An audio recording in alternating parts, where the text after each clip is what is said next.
शुवेंदु अधिकारी कैमरे पर रिश्वत लेता हुआ पकड़ा गया था। आपका सबसे बड़ा नेता है बंगाल में। बताइए इस बात के ऊपर कहिए भ्रष्टाचारी है। कोर्ट ने संज्ञान नहीं लिया। 10-12 प्रेस रिलीज का गुणगान कर चुकी हैं। जिस शारदा नारदा स्टिंग का जिक्र कर रही है, उसका आरोपी शुवेंदु अधिकारी आपका सबसे बड़ा नेता है, कैमरे पर रिश्वत लेते पकड़ा गया था। कहिए भ्रष्टाचारी आपकी पार्टी में भी है। हेमंत सोरेन पर दिक्कत है ना राधिका, नहीं बोल पाएंगी ना।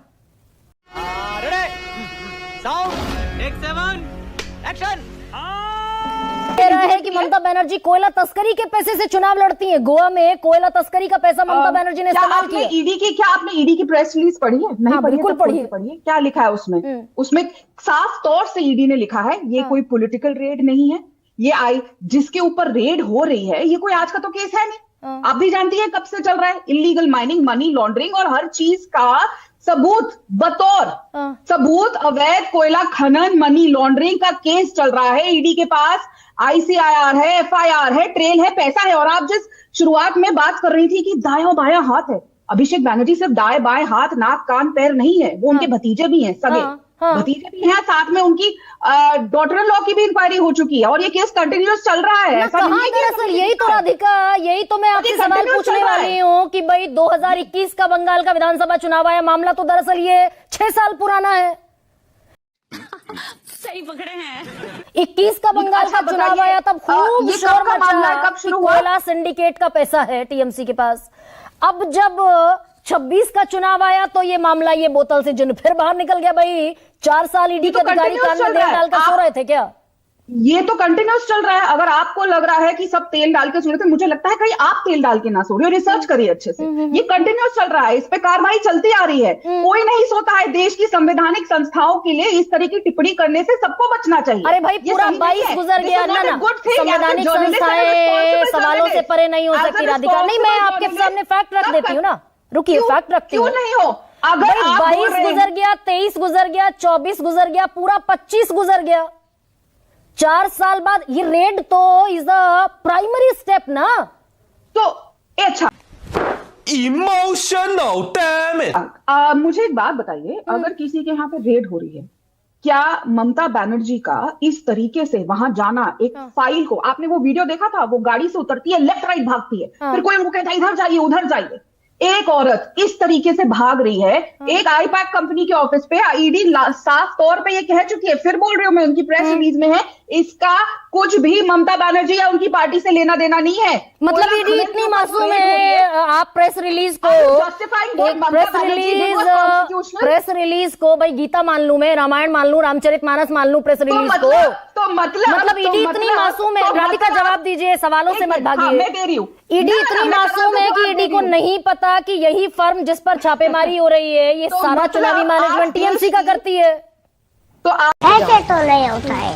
आज मतलब देश की प्रबुद्ध पत्रकार ये मान रही है कि जो ममता बनर्जी एक फाइल को ऐसे अपने सीने से लगाकर सारी संवैधानिक संस्थाओं को, कॉन्स्टिट्यूशनल चीजों को दरकिनार कर ईडी से लड़ते हुए एक ऑफिस में जाती है जहां पे ईडी रेड कर रही है, जाती है ना कोर्ट। अरे भाई सबसे पहले राधिका, आप जिस प्रेस रिलीज को सुनिए ना राधिका, अच्छा एक सेकंड रुकिए ना। आपका दर्द में समझ अरे जिस प्रेस रिलीज को आप 4 बार कोट कर चुकी हैं, मैं तो उसी झूठ पर सवाल पूछ रही हूँ आपसे। ईडी दरअसल नहीं जानती थी क्या इतनी मासूम है ED? My point madam, before you mute me, let me complete my point. मैं फिर बोल रही हूँ, इसका मतलब आपके लिए वो जो महिला, वो जो मुख्यमंत्री जो घुसपैठियों के आगे आके खड़ी हो जाती है, बलात्कारियों को बचाने के लिए खड़ी हो जाती है, आज जिस तरीके से आईपैक को बचाने आके खड़ी होगी और ऐसे वो कागजों को पकड़ी हुई, बौखलाई हुई, बहराई हुई वहां पे उतरी, आप कह रही है कि वो जो कह रही है वो गीता है, वो अरे भाई ईडी ने एक चुने हुए मुख्यमंत्री को गलत आरोपों में नाप दिया। आज राधिका खेड़ा जवाब देकर जाए इस बात पर। ममता बनर्जी चोरी करके डॉक्यूमेंट्स की ले गई, इसी देश में हुआ ना। क्या वो जस्टिफाइड? अब सवाल सुनेंगे नहीं राधिका, सुन लीजिए ना। बस एक सवाल है, उसके बाद इसी आपकी काबिल एजेंसी ने इस देश के एक चुने हुए मुख्यमंत्री को नाप दिया, 5 महीने जेल में रखा, हाईकोर्ट ने बरी कर दिया। हाईकोर्ट ने कहा कोई सबूत नहीं है ईडी के पास। इसी का तुम चुल्लू भर पानी में जाके डूब के मर जाओ। काबिल जांच एजेंसी ने। गरिमा जी, मेरे को बस आज एक सवाल का आपसे जवाब चाहिए। वैसे तो आप देंगे नहीं, पर मैं आज आपसे पूछना चाहती हूँ कि आज जो पूरे देश ने दृश्य देखा, ममता बनर्जी का बिहेवियर देखा, क्या वो सही था? हेमंत सोरेन को राजभवन से ईडी ने गिरफ्तार किया था, हाईकोर्ट ने कहा कोई सबूत नहीं है, ठीक था क्या? से सवाल से मैं जानना चाहती हूँ, मेरी फेवरेट पत्रकार गरिमा जी क्या मानती है, क्या जो ममता बनर्जी ने हेमंत सोरेन को राजभवन से झूठे आरोपों में ईडी ने गिरफ्तार किया, ठीक था क्या? आज राधिका खेड़ा बता जाए मुझे। गरिमा भाई कैसी लगी आगे स्वाद? You are one of my favourite journalist. आप सीधा सवाल करती है, मैं आज आपसे बस एक ही सवाल जानना चाहती हूँ, उसके बाद मैं सारे जवाब दूंगी कि आज जो ममता बनर्जी ने देश को दिखाया, जो तांडव किया उन्होंने, जो उन तरीके से उन्होंने बिहेव किया, क्या वो सही था या गलत था? Was it correct? Does it suit a chief minister of a state? अब मैं जवाब देती हूँ राधिका, आप रुकिए जरा। हाँ या ना? मैं जवाब देती हूँ, मैं जवाब देती हूँ। पश्चिम बंगाल में इधर उधर ना जाइएगा, ना दाएं ना बाएं। रुकिए प्लीज, क्यों इतना परेशान है? रुकिए, फोकस। नहीं नहीं, I want to know. The nation wants to know. Focus reply. पश्चिम बंगाल में इस देश का लॉ ऑफ लैंड चलेगा, जो किया क्या वो अराजकता नहीं चलेगी। कोई भी स्वायत्त संस्थाओं के काम में दखल अंदाजी करेगा तो गलत करेगा।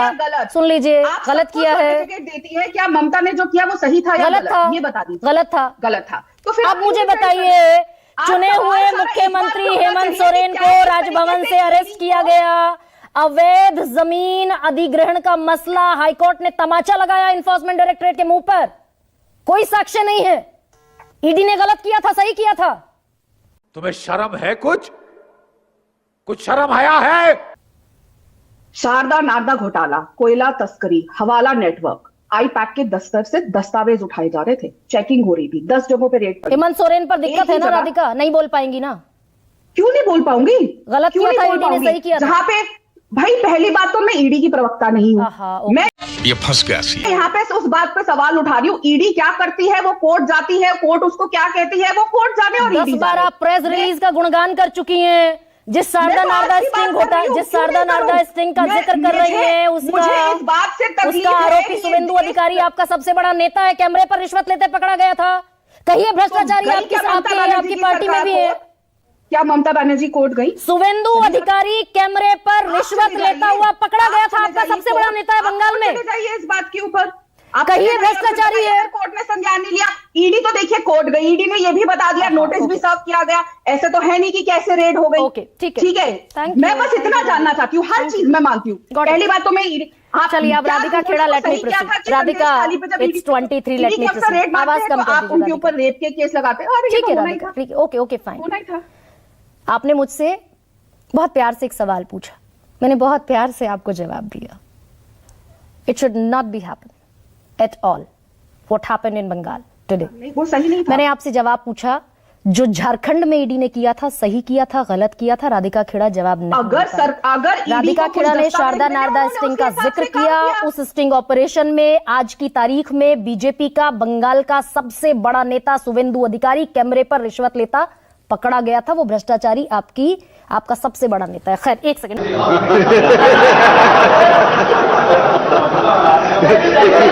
ब्रिजमोहन श्रीवास्तव, कमाल कर दिया आज आपने, आज वाकई आपने कमाल कर दिया। एक सच जो पॉलिटिकल पार्टियों के नेता कभी नहीं बोलते कि ऐसी एजेंसियों का भी इस्तेमाल पॉलिटिकल फायदे के लिए होता है, राजनीतिक प्रतिद्वंदियों को मजा चखाने के लिए। अब यशोवर्धन झा आजाद सर, ये मामला 2020 से चल रहा है, 21 के बाद कोई नाम लेवा नहीं था इस कोयला सिंडिकेट का।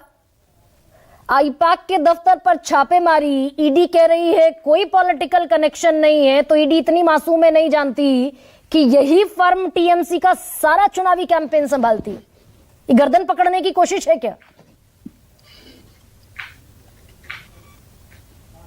मुद्दों पे बात करना चाहूंगा। एक तो कानूनी पहलू क्या है इसका, दूसरा वास्तविकता क्या है, और तीसरा जो राजनीति इसके पीछे है। देखिए, कानूनी रूप से तो ये सही है कि ईडी छापा मार सकता है। अगर आप ये भी कहें कि 2020 से यह कार्रवाई चल रही है, तो कह सकते हैं कि इन्वेस्टिगेशन बड़ा पेचीदा था, ये 20 साल तक चलेगा, 23 साल तक तो चल ही रहा था आदरणीय पवार साहब का।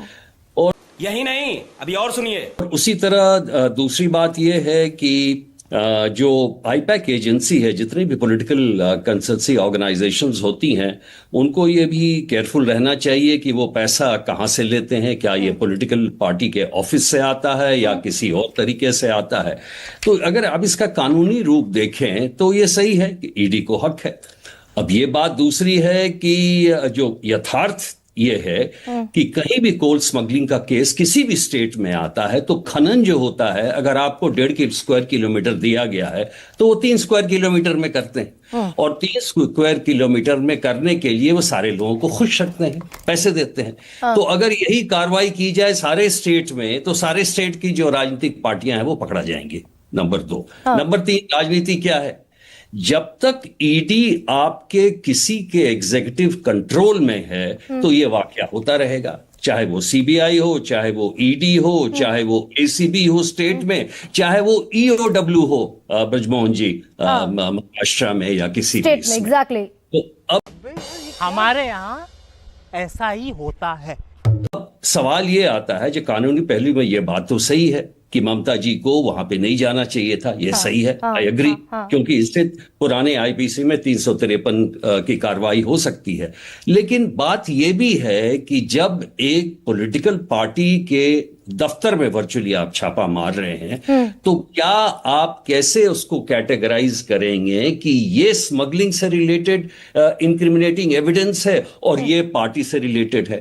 और पार्टी से रिलेटेड जो एविडेंस है वो बहुत ही ज्यादा सेंसिटिव है, क्योंकि इससे मैं अग्री नहीं करता। ब्रजमोहन जी हमारे दोस्त भोपाल से हैं, उनसे इस बात से मैं थोड़ा सा डिफर करता हूं कि देखिए, जो एनालिसिस जो होती है इंडिविजुअल कैंडिडेट्स के बारे में पॉलिटिकल कंसल्टेंट्स के, वो तो एमएलएस को भी नहीं दिखाया जाता है, क्योंकि वही उन्हीं की तो छटनी होने वाली है। और सर एक इंपॉर्टेंट चीज ये भी, सर ये तो बड़ा क्रूशियल डेटा रहा होगा वहां, इस पर तो किसी को कोई संदेह नहीं हो सकता सर। लेकिन ये मामला, मैं थोड़ी सी आपसे और फैक्ट पर बात कर लूं, ईडी ने पीएमएलए के तहत मामला दर्ज किया था मार्च 2021 में। एब्सोल्युटली। तो 21, 22, 23, 24, 25, 26 के चुनावों का इंतजार कर रही थी इन्फोर्समेंट डायरेक्टरेट। एब्सोल्युटली, वहीं पे मैं आ ही रहा था। वो है राजनीति। राजनीति। वाह मोदी जी, वाह वाह। तुम चुल्लू भर पानी में जाके डूब के मर जाओ।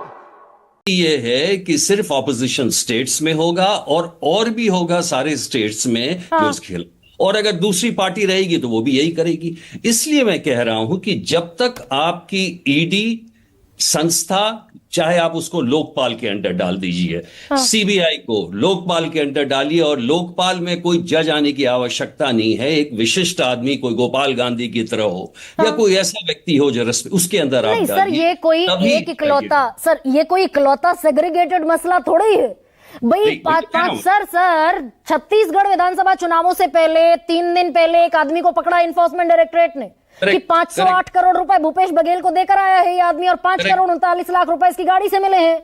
ये भी बात बता दूं, उसको मेन एविडेंस के तौर पर पेश किया, वो आदमी स्पेशल कोर्ट में मुकर गया। नहीं सुनिए, ये भी बात बता दूं आपको, जो केस भूपेन बघेल के बेटे के खिलाफ किया गया वो भी एक सॉलिड केस है। इसलिए मैं आपको बता रहा हूं, सवाल ये नहीं है, सवाल निष्पक्षता का है कि वन साइडेड एक्शन नहीं होना चाहिए, और ऐसे तो नहीं होता है। अनलेस आप इनको एक स्वायत्ता दीजिएगा, जो कि इस देश में कभी नहीं होगा।